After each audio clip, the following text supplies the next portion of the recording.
見到咧，其實又係睇裝修，係啦。咁啊 Lucky 跟我哋睇邊啊？一個金地城嘅城嘅一個單位， OK 一個精裝單位嚟嘅，我哋都係做咗比較大嘅一個改造，同埋做咗啲即係啲定制櫃啊，同埋一個窗簾家私啲嘢未入場，係。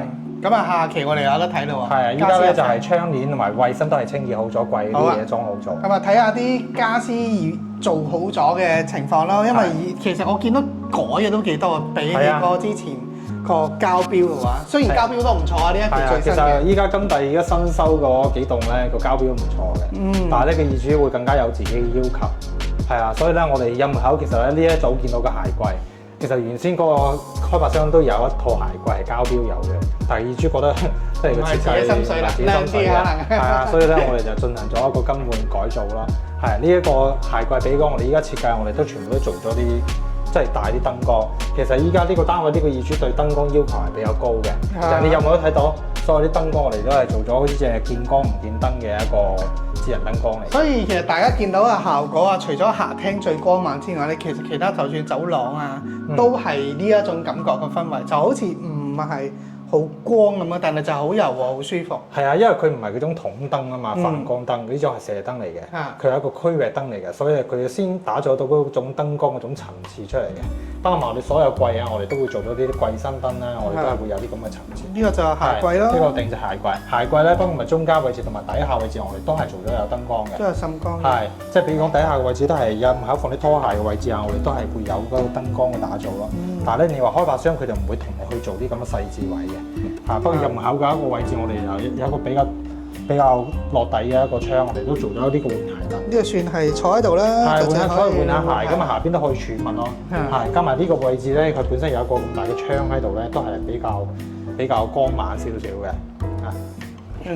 好正。係加埋咧，佢呢個入口位置咧，都有一個贈送一個類似即係贈送嗰間房啦。我哋就將佢設計做咗一個呢個當儲物間咯。係當做咗一個儲物間咁樣咯。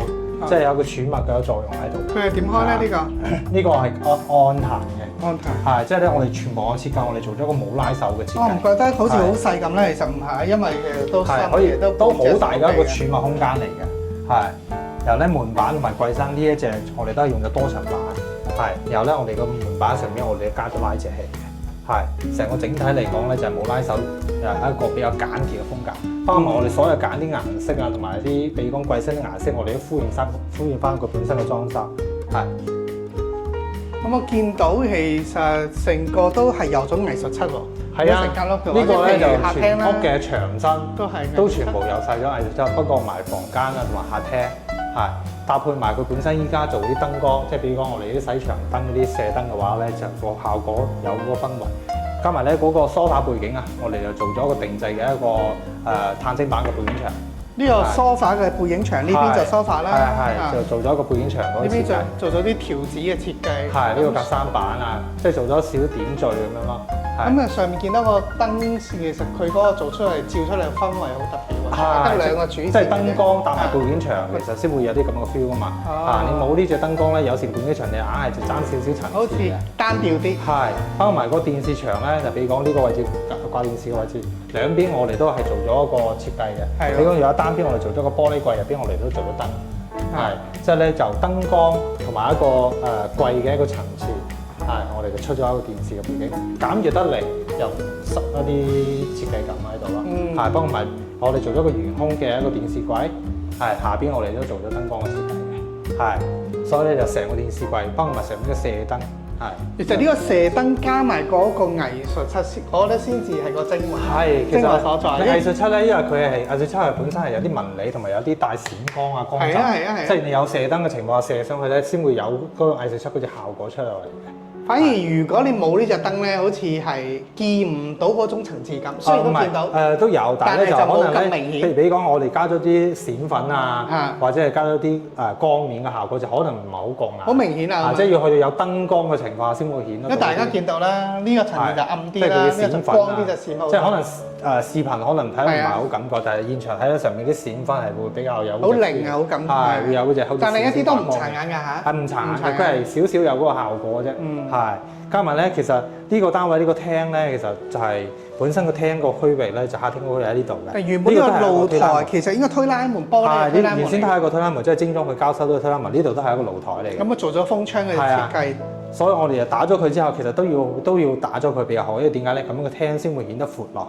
係，如果你諗下當初嘅時，如果門喺度，個廳其實顯得好窄㗎。係。係，依家你顯得個廳會闊啲。加埋咧，依家個地面啊，呢個好，呢個啱好，呢棟樓咧係交付冇幾耐嘅，所以我哋可以喺開發商嗰度揾到同色嘅地磚。咁就叫做同色嘅地磚咁咧，直接一欄個鋪出嚟，係咁啊，個整體感覺就會比較舒服。一致化性嘅成個露台咧，一影過去，哇，好深啊個廳嘅話。係啊，呢個我哋一樣啊，我哋都做咗一個風窗嘅。就中間我哋留咗比較大嘅一個落地窗，一個落地玻璃。當然啦，因為物業嘅要求，有啲小區嘅風窗佢係唔俾插護欄，佢又唔插護欄，係，但係咧就留翻咗比較好嘅一個視覺效果咯。今日啦落雨啦，更加體現到風窗嘅好處就係唔會撇雨。你見到嗱呢啲雨水嚟嘅，就係出邊。今日好大雨，一直停咗啫。而家今朝過嚟好大雨，冇錯。黃色啊，暴雨警告啊呢邊。咁啊，真係完全係體驗到嗰個風窗嘅好處。咁當然有啲人就覺得叫做局促啲嘅風窗嘅話，冇錯。咁如果係長期睇下自己個人喜好啦，即係蘿蔔青菜各有喜好啦。係，但係咧我哋都可以做到呢樣嘢。係啊，即係我哋可以因應我哋業主唔同嘅需求，同埋啲嘢我哋都可以幫你去完善佢嘅。係啊，少啲打理嘅，即係就算你話。落大雨啊，打風又好啊，其實你就唔需要去打理去清潔。係啊，呢度咧就比如講嗰個本身嗰個廚房門口咧，我哋因翻現場嗰個間隔，因為其實呢個位置咧佢係比較窄身少少嘅，係，所以咧第一啱好個廚房兩邊門嚟有兩個急位，我哋就設計咗兩座玻璃櫃，係設計咗兩座玻璃櫃，即係點綴下加埋我哋搭配嘅顏色啦，同佢本身原有嗰個廚房門嗰個顏色，我哋做咗個搭配，一致化咁樣，係，所以成個廚房門口個區域咧就做起身就比較整體，好 match 喎，真係係啊，好整體。加埋咧，比如講牆身嗰啲位置啊，我哋兩邊我哋都做咗啲儲物櫃嘅，即係窗台邊嗰度我哋做咗啲儲物櫃嘅。呢個都係儲物櫃嚟嘅。儲物櫃係，即係可以放啲嘢咯。哦。包埋成個窗簾啊，都係我哋做噶嘛，我哋包埋窗簾顏色啊，儲物櫃啲咁嘅顏色，我哋全部都做咗一個整體嘅搭配。係。咁啊，後期其實呢度加埋你都有做埋電動窗簾。係。如果業主需要想換電動窗簾，如果我哋比如講，因為呢個業主咧，佢係全部做咗藝術出噶嘛，所以咧我哋就可以有條件去開槽，重新去拉線。咁我後期我做藝術出嘅時候，我順便都補埋佢。呢個係後期加噶嘛。如果係有條件，我哋全部建議都會加翻嗰個電動窗簾嗰個位置咯。即係自己想用嗰時有得用。係啦，玩嗰啲電動嘅窗簾啊、智能家居啊，就有得。包括埋我哋所有，其實呢個戶型咧係4房嘅一個戶型嚟嘅。包括埋依家一個細房間都好啦，我哋除咗傳統嘅衣櫃嘅功能之外咧，我哋就做咗一個背景牆板。哇！好有格調啊！呢個業主。係啊，即係比如講背景嘅背景牆咧，我哋做啲燈光呢個係一個觸控掣。依家就係冇燈嗰個效果啦。咁啊，大家可以再睇睇。